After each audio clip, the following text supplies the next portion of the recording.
跳楼的和发不起工资的，我们都在同一条船上。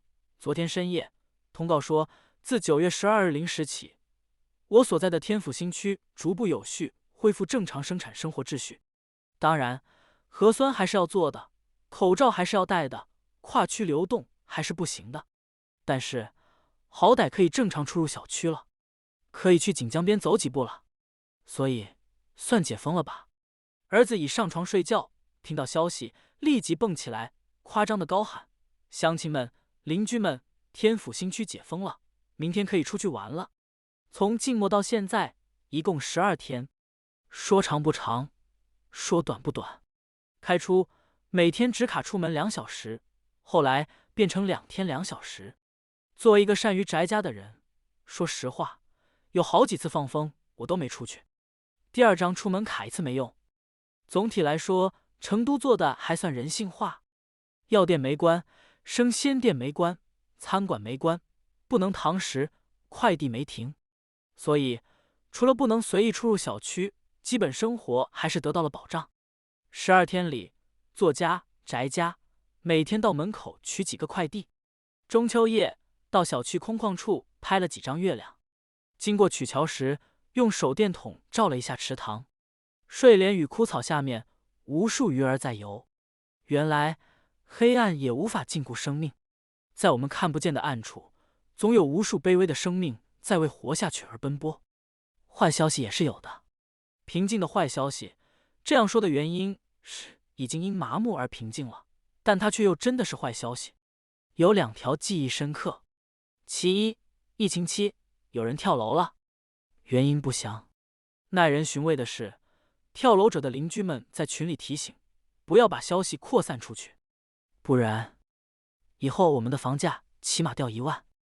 我不知道如何评价，我只想起那句近年来常挂在嘴边的话：人类的悲欢并不相通。鲁迅先生总是那么深刻而前瞻。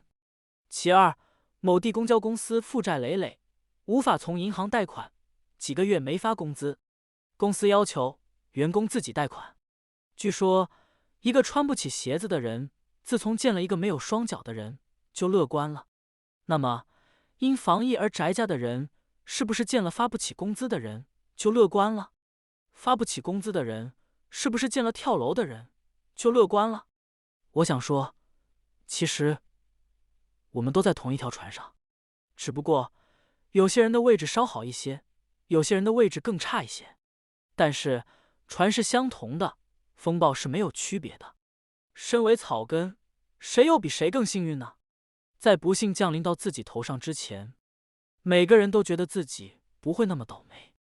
这个问题无从思考的太深入，当然也无从写的太深入，因为不合时宜，也不够正能量。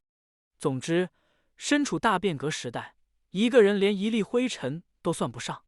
当然，好在对茫茫宇宙来说，我们这颗星球同样连一粒灰尘也算不上。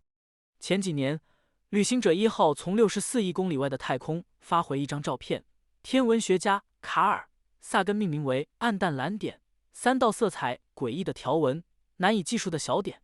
最右边条纹旁有一粒微不足道的沙子，那就是我们的地球。